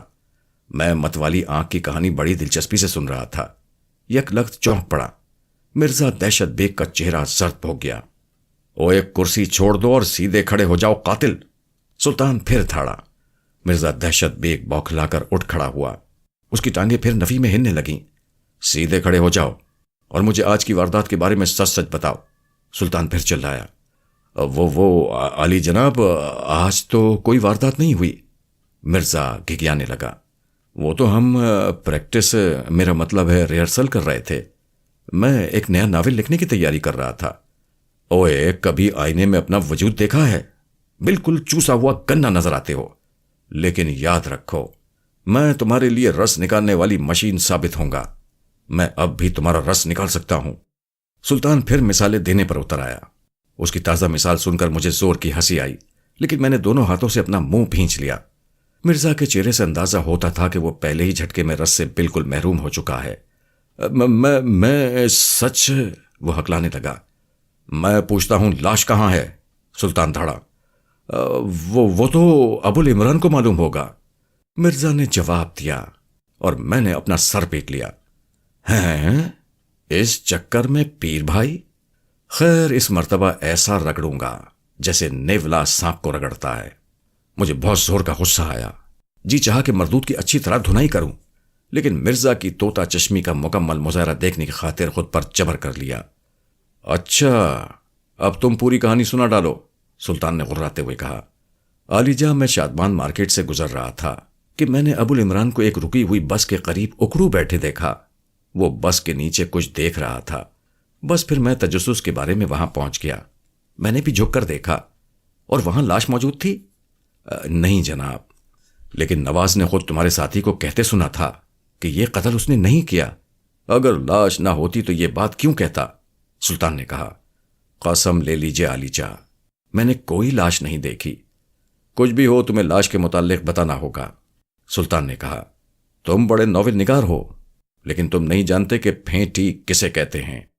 اب مرزا کی ٹانگیں اس بری طرح نفی میں ہل رہی تھیں کہ اس کا ایک جگہ کھڑا رہنا بھی مشکل معلوم ہو رہا تھا۔ میں بتاتا ہوں۔ ابو العمران اکڑو بیٹھا کچھ دیکھ رہا تھا۔ کچھ نظر تو نہیں آیا، لیکن میں نے سوچا کہ اس نے قتل کر کے لاش غائب کر دی ہوگی۔ اب احتیاطاً دیکھ رہا ہوگا کہ خون کا کوئی قطرہ وغیرہ تو نہیں رہ گیا ہے۔ بس پھر میں نے سچ اگلوانے کے لیے یہ ظاہر کیا جیسے لاش میں نے دیکھی ہے، اور میں اس کا حلیہ بیان کر سکتا ہوں۔ اس نے حلیہ سن کر بھی میرے بیان کی تردید کی۔ میں آلۂ قتل کے متعلق بے سروپا ہانکتا رہا۔ اس نے اس کی بھی تردید نہیں کی۔ آدمی تم ذہین ہو، سلطان نے کہا۔ مرزا نے ہڈیوں پر مشتمل اپنا سینہ پھلا لیا اور فخریہ انداز میں مسکرانے لگا۔ اوے سیدھے کھڑے رہو، یہ بتیسی بند کرو۔ سلطان کے تیور پھر بدل گئے۔ ابھی لاش نہیں ملی ہے، سمجھے؟ مرزا بالکل الف ہو گیا۔ وہ بھی مل جائے گی، اس نے بے حد خلوص سے کہا۔ عالی جناب بے حد ذہین افسر ہیں۔ سلطان خوش نظر آنے لگا، لیکن اگلے ہی لمحے اس نے پھر تیور بدل لیے۔ لاش کا حلیہ بتاؤ۔ لیکن وہ فرضی حلیہ تھا جناب، مرزا نے فریاد کی۔ فرضی حلیہ ہی بتاؤ، سلطان غرایا۔ پھر اس نے دلیل دی۔ ابو العمران نے اسے تسلیم کر لیا تھا۔ اب مجھے بشمول اپنے کمرے میں موجود ہر شخص پر غصہ آ رہا تھا۔ اس خبیث مرزا دہشت بیگ نے مجھے اس مصیبت میں پھنسا دیا تھا، اور میں بڑی معصومیت سے پھنس بھی کیا تھا، اور اب وہ مردود انسپیکٹر سلطان اس قدر احمقانہ معاملے میں اس قدر سنجیدہ ہوا جا رہا تھا۔ بتاؤ حلیہ، سلطان نے گرج کر کہا۔ مرزا نے وہی حلیہ بیان کرنا شروع کر دیا جو مجھے سنایا تھا۔ گویا وہ کسی افریقی لڑکی کی لاش تھی، سلطان نے پرتفکر لہجے میں کہا۔ لیکن نقوش دیسی تھے۔ کیا مطلب؟ ممکن ہے لاش پر قتل کے بعد میک اپ کر دیا گیا ہو، مرزا نے خیال آرائی کی۔ کیا بکواس ہے، سلطان نے اسے ڈانٹ دیا۔ اچھا، تم اپنے ساتھی کا نام ابو العمران بتاتے ہو؟ جی ہاں، لیکن وہ میرا ساتھی نہیں، وہ پہلے ہی سے جائے واردات پر موجود تھا۔ یہ میری بدقسمتی تھی کہ میں اس وقت وہاں سے گزر رہا تھا، حالانکہ اس کا وہاں سے گزرنا میری بدقسمتی ثابت ہوا تھا۔ یقین نہیں آتا۔ اچھا، اس کا حلیہ بتاؤ، سلطان نے کہا۔ وہ لڑکی جاپانی کومونو۔ میں لاش کا نہیں، ابو العمران کا حلیہ پوچھ رہا ہوں، سلطان نے وضاحت کی۔ اچھا، مرزا دہشت نے کہا اور سوچ میں پڑ گیا۔ چند لمحے وہ ناک بہوں کے حوالے سے شاید دماغ پر زور دیتا رہا، پھر بولا۔ بوٹا سا قد ہے ان کا، چہرہ ہانگ کانگ کی گھڑی جیسا جس پر ہر وقت 12 بجے رہتے ہیں۔ یہ حال تھا اس کمبخت ناول نگار کے مشاہدے کا۔ فرضی لاش کا حلیہ کیسی تفصیل سے سنا رہا تھا، اور جیتے جاگتے ابو العمران کا حلیہ بیان کرتے وقت اسے ڈھنگ کے الفاظ اور تشبیہات نہیں مل رہے تھے۔ یہ کیا حلیہ بتا رہے ہو؟ سلطان نے اسے ڈانٹا۔ ٹھیک طرح سے بتاؤ۔ جی ہاں، دیکھیے، دائیں طرف کے بال گھنگریالے ہیں اور بائیں طرف کے بال سیدھے، آنکھیں چھوٹی چھوٹی اور بھورے رنگ کی ہیں، لیکن ڈھیلے چہرے پر ٹنگے ہوئے معلوم ہوتے ہیں۔ غور کرتے وقت وہ بھینگا معلوم ہوتا ہے۔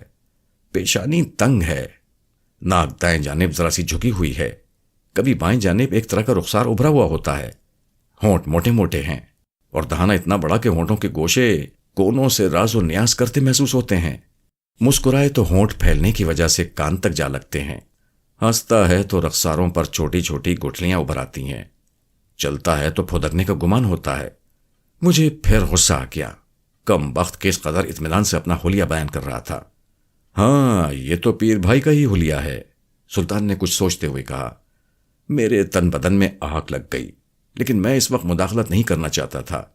میری خواہش تھی کہ سلطان اس مردود مرزا کو اچھی طرح رگڑے، بلکہ نچوڑ ڈالے۔ چنانچہ میں خاموش رہا۔ علی جا، میں اس ابو العمران کو خوب جانتا ہوں۔ گھر بھی دیکھا ہے اس کا؟ جی ہاں، بلکہ یہ بھی جانتا ہوں کہ گلی میں ایک کالی کلوٹی لڑکی سے فلیتا بھی لگا ہوا ہے اس کا۔ اچھا، سلطان نے کہا، پھر اچانک اس کا موڈ خراب ہو گیا۔ اچھا بکواس مت کرو، جانتے نہیں وہ میرا پیر بھائی ہے۔ اگر تم سچ کہہ رہے ہو تو میں اس لڑکی سے ابو العمران کی شادی کرا دوں گا۔ ارے ارے، نہیں علی جناب، مرزا نے فریاد کی، وہ لڑکی ہرگز اس قابل نہیں ہے۔ البتہ مجھے تم نہیں جانتے، یہ دل کے معاملات ہیں۔ بہرحال ہم اس کے گھر چلیں گے۔ سلطان اٹھ کر کھڑا ہو گیا۔ زیتون تو یوں بھی میرے پیچھے پڑی رہتی تھی، اب اگر سلطان اس سلسلے میں سنجیدہ ہو گیا تو تباہی آ جائے گی۔ وہ دونوں کمرے سے نکل گئے، میں بھی باہر آ گیا۔ تھانے سے نکل کر سلطان نے اپنی موٹر سائیکل اسٹارٹ کی، مرزا دہشت بیگ کو پیچھے بٹھایا اور میرے گھر کی طرف چل دیا۔ میں نہایت اطمینان سے پیدل چل دیا۔ پھر اچانک ہی مجھے یاد آیا کہ میرے گھر کا دروازہ تو چوپٹ کھلا ہوا تھا، تریاقی کیپسول بھی وہیں چھوڑ آیا تھا۔ میرا دل وسوسوں سے بھر گیا، کہیں کوئی گڑبڑ نہ ہو جائے۔ میں نے اپنی رفتار بڑھا دی۔ گھر پہنچا تو کمرے میں روشنی ہو رہی تھی۔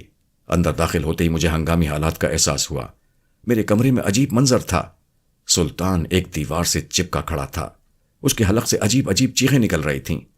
وہ فضا میں ہاتھ پاؤں مارتا، لیکن اسے اپنے جسم پر بھی قابو نہیں رہا تھا۔ ایک بار وہ بہت تیزی سے بلند ہوا اور دھماکے سے چھت سے ٹکرایا۔ یقیناً اس کے سر میں بہت زور کی چوٹ لگی ہوگی۔ بہرحال میرے لیے یہ موقع غنیمت تھا۔ میں تیزی سے ڈریسر کی طرف لپکا، جہاں میں تریاقی کیپسولوں کی تھیلی چھوڑ گیا تھا۔ تھیلی وہیں موجود تھی۔ میں نے کیپسول گنے، اس میں 7 کیپسول موجود تھے، جبکہ میں نے 8 رکھے تھے۔ اس کا مطلب تھا کہ ایک کیپسول مرزا دہشت بیگ نے استعمال کیا ہے۔ میری سمجھ میں بات پوری آ گئی۔ وہ دوائے غیاب کا تریاق تھا۔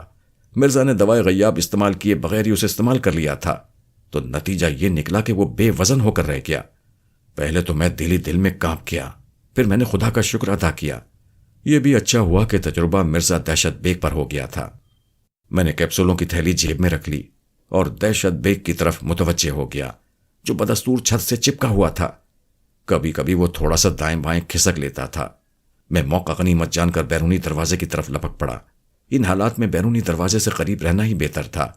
دروازے پر کھڑے ہو کر میں پھر تماشا دیکھنے لگا۔ ظاہر ہے مجھے مرزا سے کوئی ہمدردی نہیں تھی۔ مرزا نے پھر بری طرح ہاتھ پیر چلائے اور تیرتا ہوا نیچے کی طرف آیا۔ اس کے پاؤں فرش پر نہیں لگے، وہ 2 فٹ اوپر ہی تیرتا رہا۔ آخر ہوا کیا ہے تمہیں؟ سلطان نے دیوار سے چپکے چپکے دریافت کیا۔ مرزا اپنی بات پوری نہ کر سکا۔ وہ پوری رفتار سے تیرتا ہوا مجھ سے ٹکرایا، لیکن مجھے تو وہ ہوا کا چھونکا ہی محسوس ہوا۔ البتہ میرا رد عمل فطری تھا۔ میں نے اس کے 2 ہتھڑ رسید کیا۔ وہ بل بلا کر چیخا، کون ہے؟ میں پوچھتا ہوں تمہیں ہوا کیا ہے؟ سلطان چیخا۔ مجھے کچھ نہیں پتا، اس نے فضا میں قلابازی کھاتے ہوئے کہا۔ اب اس کا سر فرش کی طرف تھا اور ٹانگیں اوپر تھیں۔ یہی مداخلت کرنے کا موقع تھا، ورنہ دوا کا راز خطرے میں پڑ سکتا تھا۔ وہم ہے تمہارا، میں نے بھاری آواز بنا کر کہا۔ تمہیں میں نے سزا دی ہے۔ کون بلا ہے یہ؟ مرزا ہکلایا۔ خاموش بے ادب، سلطان گرجا اور فوراً مؤدب ہو گیا۔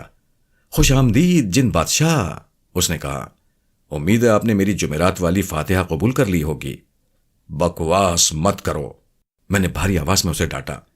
میں دوسرے عقیدے کا جن ہوں۔ میں معافی چاہتا ہوں، سلطان گڑگڑایا۔ تب تو آپ قوالی کے بھی خلاف ہوں گے؟ بالکل، مجھے یہ باتیں بالکل پسند نہیں ہیں۔ تب پھر میں آپ کی خدمت کیسے کروں؟ بس اپنے کام سے کام رکھو۔ وہ سیدھا کھڑا ہو گیا۔ اور یہ کیا قصہ ہے عالی مرتبت؟ اس نے فضا میں تیرتے ہوئے مرزا دہشت بیگ کی طرف اشارہ کیا، جو اب ہاتھ پاؤں نہیں مار رہا تھا، غالباً بے ہوش ہو گیا تھا۔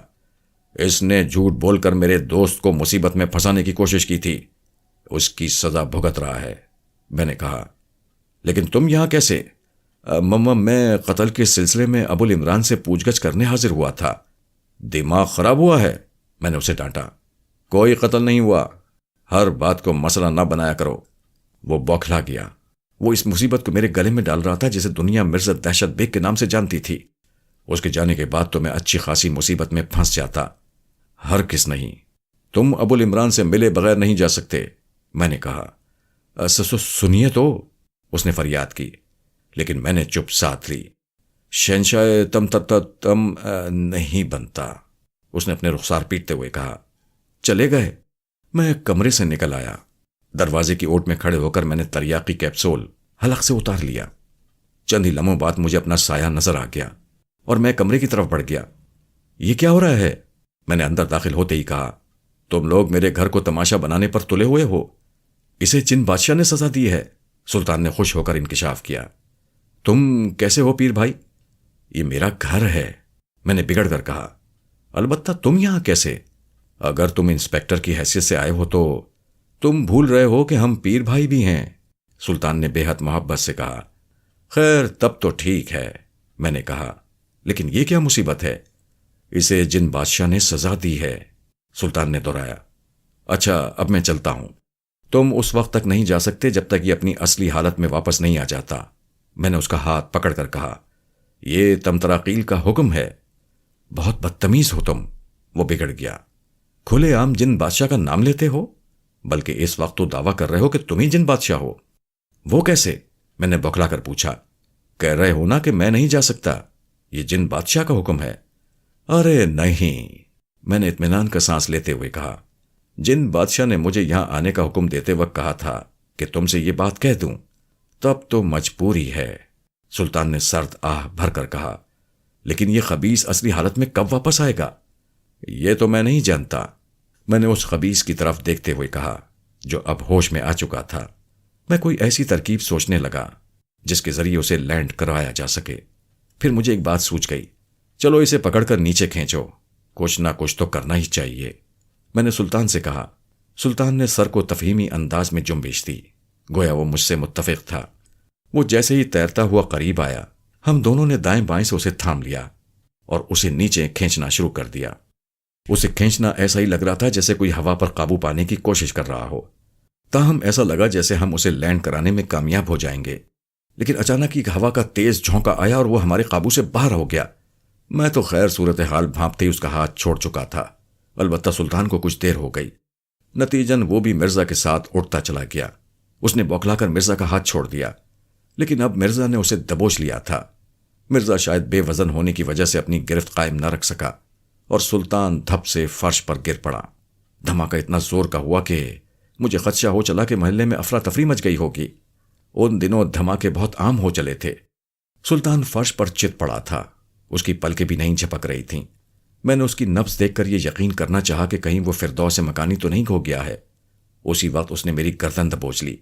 یہ سب تمہاری بدماشی ہے، اس نے قہر آلود نگاہ سے مجھے دیکھتے ہوئے الزام عائد کیا۔ میرا کیا قصور ہے؟ میں نے بہت معصومیت سے کہا۔ تمہاری نیت میں فطور ہوگا، جبھی تو تمہیں بھی سزا ملی ہے۔ یقیناً تم مجھے قتل کے الزام میں گرفتار کرنے آئے ہوگے۔ اس نے پھر مجھے قہر آلود نگاہوں سے گھورا، لیکن منہ سے کچھ نہ بولا۔ پھر اسے احساس ہوا کہ وہ کس طرح فرش پر استراحت فرما رہا ہے۔ یہ احساس ہوتے ہی وہ بوکھلا کر اٹھ کھڑا ہوا۔ میری متعلق تو کچھ سوچو، اوپر سے مرزا کی منمناہٹ سنائی تھی۔ ہاں پیر بھائی، اس بیچارے کے متعلق بھی تو کچھ سوچو، میں نے سلطان سے کہا۔ تم ہی سوچو، میرا بس چلے تو اسے پھانسی پر چڑھا دوں، سلطان غرا کر بولا۔ مرزا دہشت پھر منمنایا، لیکن اس بار اپنی بات کا مفہوم خود اس کے پلے بھی نہیں پڑا ہوگا۔ میں پھر غور کرنے لگا، کمرے کا جائزہ لیا کہ شاید کوئی ایسی چیز نظر آ جائے جس سے مرزا کی بے وزنی کا مسئلہ حل ہو سکے۔ پھر مجھے لوہے کی وہ کرسی نظر آ گئی جو پشت گاہ سے محروم تھی۔ اے مرزا، میں نے منہ اوپر اٹھا کر مرزا کو مخاطب کیا، یہ کرسی تھامنے کی کوشش کرو، شاید اس طرح تم گراؤنڈ ہو سکو۔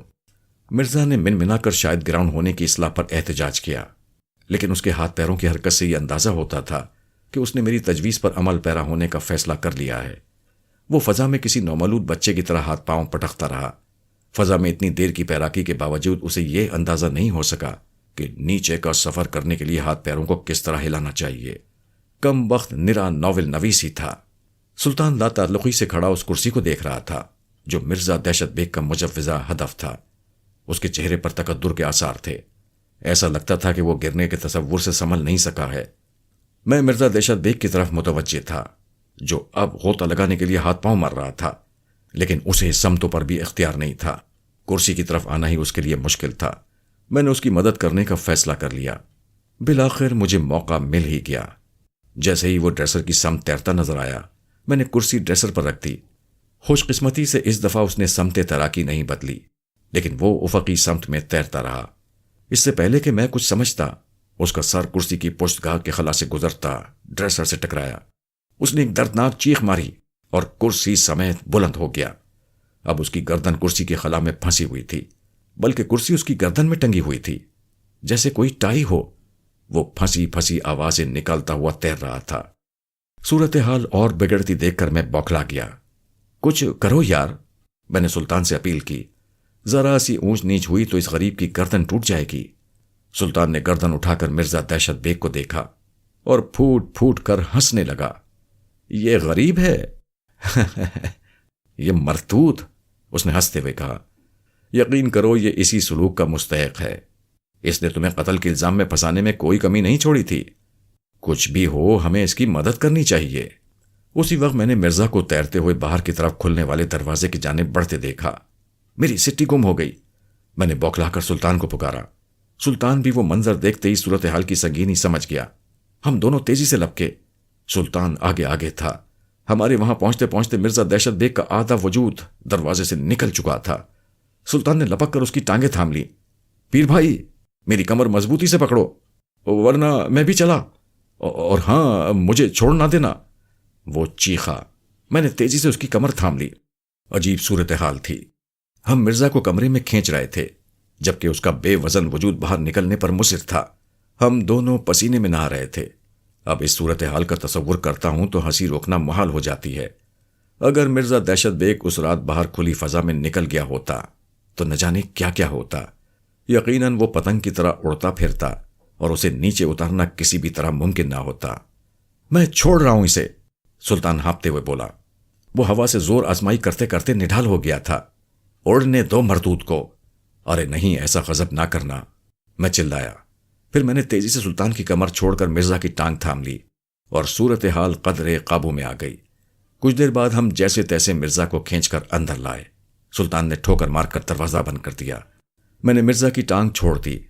سلطان بھی فارغ ہو گیا تھا۔ ہم دونوں کھڑے ہانپتے رہے۔ کس مصیبت میں پھنس گیا ہوں میں۔ کچھ دیر بعد سلطان نے بھناتے ہوئے کہا، مجھے خیال نہیں رہا کہ کرسی ہلکی ہے۔ میں نے کرسی کے ساتھ کی میز کی طرف دیکھتے ہوئے کہا، اب ہمیں صرف اتنا کرنا ہے کہ یہ افقی سمت میں تیرتا ہوا آئے تو کسی طرح اسے لوہے کی اس میز کے نیچے ٹھونس دیں۔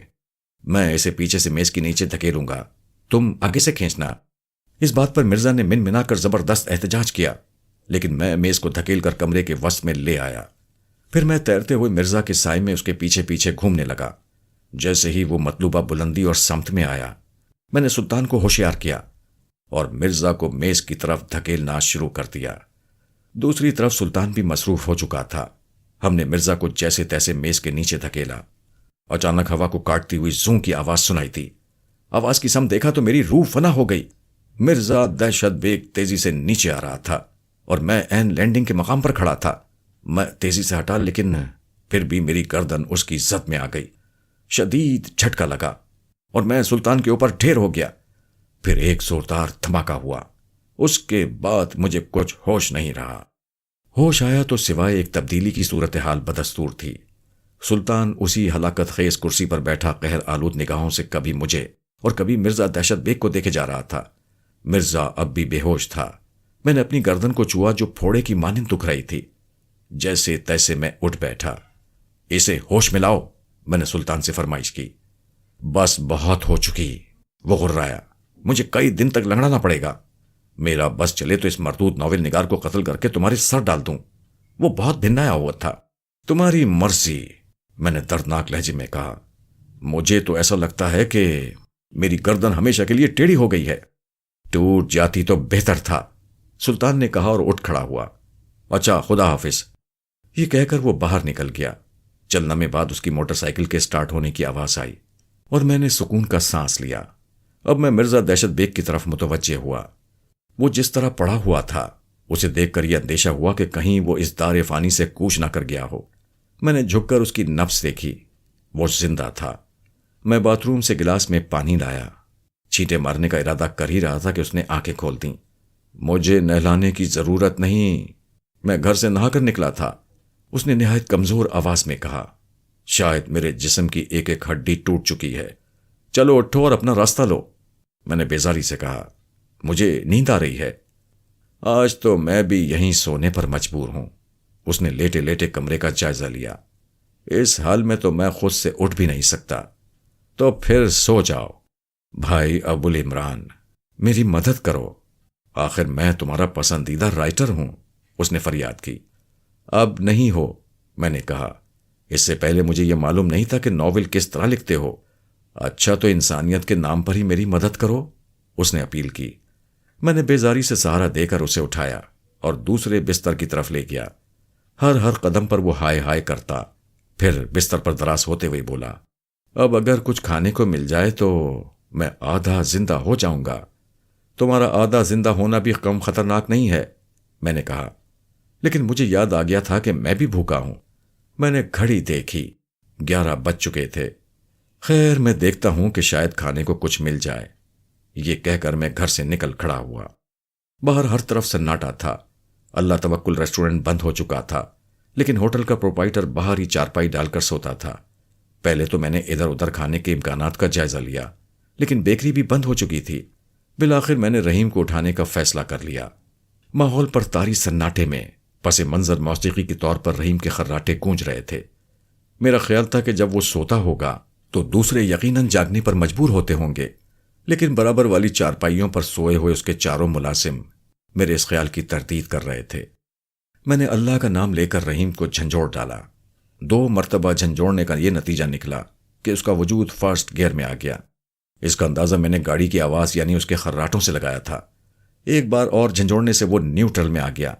بالآخر فضا ساکت ہو گئی، یعنی اس نے آنکھیں کھول دیں۔ چند لمحے وہ آسمان کی طرف دیکھتا رہا، پھر بولا، کون ہے؟ بھائی میں ہوں، بہت بھوک لگ رہی ہے، میں نے کہا۔ وہ بوکھلا کر اٹھ بیٹھا اور چاروں طرف دیکھنے لگا۔ اس کی آنکھیں قدرے پھیل گئی تھیں۔ انسان کو سوتے سوتے اٹھایا جائے تو وہ ہمیشہ ایسی ہی ناقابل فہم حرکتیں کرتا ہے۔ وہ بھی مجھے ہر طرف تلاش کر رہا تھا، جبکہ میں اس کے سامنے ہی کھڑا تھا۔ کون ہے بھائی؟ اس نے پوچھا۔ اس بار اس کی آواز لڑکھڑا رہی تھی۔ میں ہوں کالا چور، کھانا دیتے ہو یا نہیں؟ میں نے جھلا کر کہا۔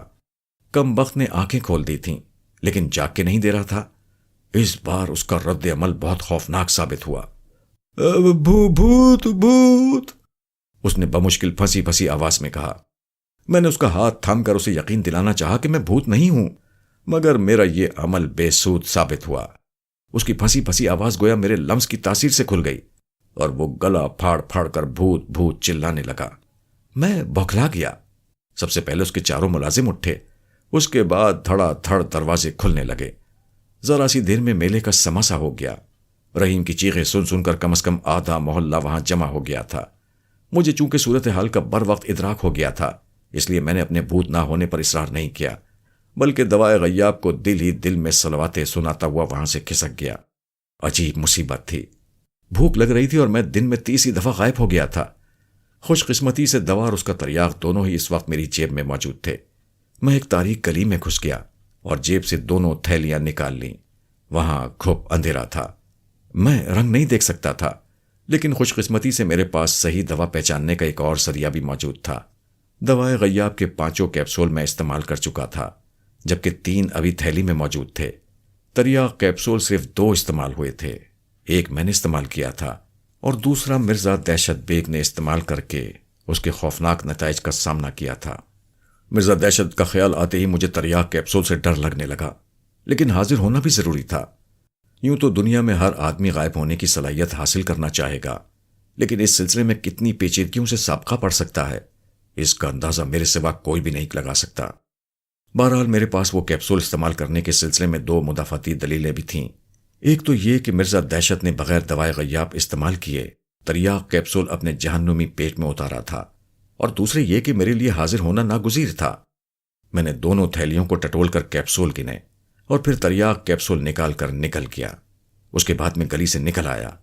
اب دیکھنا یہ تھا کہ میں حاضر ہوا ہوں یا نہیں۔ اب صرف یہی ڈر تھا کہ کہیں میں پبلک کے سامنے جلوہ گر نہ ہو جاؤں۔ محلے میں رت جگہ سا ہو گیا، آوازیں یہاں تک سنائی دے رہی تھیں، ہر شخص اپنی اپنی ہانک رہا تھا۔ بہرحال میں جیسے ہی روشنی میں پہنچا، مجھے اندازہ ہو گیا کہ خوش قسمتی سے میں فوراً ہی حاضر ہو گیا ہوں۔ میں پھر اللہ توکل ریسٹورنٹ کی طرف چل دیا۔ وہاں پہنچا تو پتا چلا کہ محفل جمی ہوئی ہے۔ رحیم میر محفل بنا بیٹھا تھا۔ وہ سنسنی آواز لہجے میں خود کو پیش آنے والے واقعے کو خوب بڑھا چڑھا کر بیان کرنے میں مصروف تھا۔ آؤ ابو میاں آؤ، مجھے دیکھتے ہی اس نے آواز لگائی۔ میں نے قریب پہنچ کر سب کو سلام کیا، پھر میں حرف مطلب زبان پر لے آیا۔ یار رحیم بھائی، بھوک لگ رہی ہے زبردست۔ اتنی رات گئے؟ آخر آپ وقت پر کھانا کیوں نہیں کھاتے؟ اس نے جواب دیا، پھر اپنے ملازم کی طرف متوجہ ہو گیا۔ او فضلو، ابو بھائی کو کھانا دے دے۔ فضلو مجھے ہوٹل میں لے گیا۔ سب سے پہلے اس نے پانی کا جگ اور گلاس لا کر رکھا، پھر بولا، کیا لاؤں جناب؟ پہلے یہ بتا کہ کھانے میں کیا کیا ہے؟ صرف آلو مٹر ہیں۔ ابے تو پھر تو مجھ سے یہ کیوں پوچھ رہا ہے کہ کیا لاؤں؟ میں نے جھنجھلا کر کہا۔ پوچھنا تو ہمارا فرض ہے، اس نے اخلاق بکھارا۔ اچھا لے آ۔ وہ کھانا لایا تو میں کھانے پر ٹوٹ پڑا۔ کھانے سے فارغ ہو کر میں نے فضلو سے ایک پلیٹ میں سالن نکلوایا اور 2 روٹیاں لیں، بل ادا کر کے باہر نکل آیا۔ ابھی میں 2 قدم ہی چلا تھا کہ پیچھے سے فضلو نے آواز لگائی، پلیٹ کے پیسے نہیں ہیں جناب۔ بکواس مت کر، صبح واپس دے جاؤں گا، میں نے کہا تو اس نے دانت نکال لیے۔ باہر آ کر میں نے رحیم کا شکریہ ادا کیا اور گھر کی طرف چل دیا، جو اب بھی قصہ خوانی کا بازار لگائے بیٹھا تھا۔ شکریہ تو اس بھوت کا ادا کرو ابو میاں جس نے مجھے اٹھا دیا، ورنہ اس وقت کھانا کہاں سے ملتا، رحیم نے جواب دیا۔ میں نے دل ہی دل میں اپنا شکریہ ادا کیا اور گھر کی طرف چل دیا۔ مرزا دہشت کھانا دیکھتے ہی از خود اٹھ بیٹھا، جیسے اسے کبھی کوئی تکلیف ہی نہ رہی ہو۔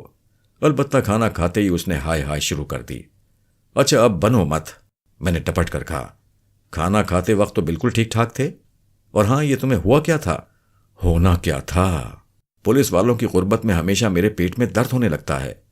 ہاں ڈریسر پر کیپسول پڑے نظر آئے، پھر مجھے یاد آیا کہ بس کے پاس تم کس طرح اکڑو بیٹھے ہوئے تھے، یقیناً تم بھی پیٹ کے درد کے مریض ہوگے۔ درد شدید تھا، میں نے ایک کیپسول نگل لیا، 2-4 منٹ ہی تو خیریت رہی، پھر میں غبارے کی طرح اوپر اٹھتا چلا گیا۔ تو یہ بات ہے، میں نے کچھ سوچنے کی اداکاری کرتے ہوئے کہا۔ اسی لیے تمہیں سزا ملی ہے۔ یاد رکھو مرزا، اگر تم پر نزے کا عالم طاری ہوا اور کوئی ڈاکٹر تمہیں یہ بتائے کہ یہ کیپسول موت کی دوا ہے، تب بھی میرے گھر سے بلا اجازت کوئی چیز کبھی نہ اٹھا کر کھانا، ورنہ یقین کرو موت کو تلاش کرتے پھرو گے اور تمہیں مرنے بھی نہیں دیا جائے گا۔ پیٹ بری بلا ہے ابو البھائی، اس نے بھیکاریوں کے سے لہجے میں کہا۔ ویسے تم مجھ سے خفا کیوں ہو؟ مجھے معلوم ہے تم قابل اعتبار آدمی نہیں ہو، میں نے کہا۔ تم نے تو مجھے مروانے میں کوئی کسر نہیں چھوڑی تھی۔ اور ہاں، میرا حلیہ کیا بیان کر رہے تھے تم؟ اور زیتون سے میرا تعلق؟ میرے حساب سے تو تم جیسے آدمی کو پیدا ہوئے بغیر ہی مر جانا چاہیے تھا۔ اس کا رنگ اڑ گیا۔ ہاں یاد آتا ہے، جس وقت میں معلق تھا اس وقت میں نے ایک اجنبی آواز سنی تھی، بولنے والا نظر نہیں آ رہا تھا۔ اس نے کہا تھا کہ اسے میں نے سزا دی ہے۔ تم تراقیل کون ہے بھائی؟ وہ ایک جن ہے اور میرا بڑا معتقد ہے۔ جن؟ ارے باپ رے باپ، مرزا پیٹ پر ہاتھ پھیرتے ہوئے بڑبڑایا۔ کہاں رہتا ہے وہ؟ یہیں، اسی گھر میں۔ مرزا بوکھلا کر اٹھ بیٹھا۔ مجھ سے نہیں سویا جائے گا یہاں، میں اپنے گھر چلتا ہوں۔ مجھے کوئی اعتراض نہیں، میں نے سکون کا سانس لیتے ہوئے کہا، لیکن تم نے تم تراقیل کو اپنے کسی ناول کا کردار بنایا تو سمجھ لینا میری کیا مجال، اس نے کان پکڑتے ہوئے کہا اور اٹھ کر کھڑا ہو گیا۔ اچھا میں چلتا ہوں، خدا حافظ۔ اس کے جاتے ہی میں نے دروازہ بند کیا اور آ کر بستر پر ڈھیر ہو گیا۔ دوائے غیاب نے مجھے پھر تشویش میں مبتلا کر دیا تھا۔ دیر تک میں اس معاملے پر غور کرتا رہا۔ مجھے احساس تھا کہ ایک حماقت مجھ سے بھی سرزد ہوئی تھی۔ میں نے ذرا سی دیر میں 3 کیپسول کھا لیے تھے۔ دوسرے دوا کو صفوف میں تبدیل کیے جانے سے اس کی قوت میں بھی شدید اضافہ ہو گیا تھا۔ میں اس نتیجے پر پہنچا کہ دوا میں کوئی خرابی نہیں ہے، بلکہ مجھے ہی احتیاط برتنا چاہیے۔ یہ سب کچھ سوچتے سوچتے میں سو گیا۔ صبح آنکھ کھلی تو 8 بج چکے تھے۔ میں نے جلدی جلدی تیاری کی اور رحیم کے ہوٹل کی پلیٹ لے کر گھر سے نکل کھڑا ہوا۔ اس کے ہوٹل پر مسکا بند اور ملائی والی ڈبل چائے کا ناشتہ کر کے میں دفتر کی طرف روانہ ہو گیا۔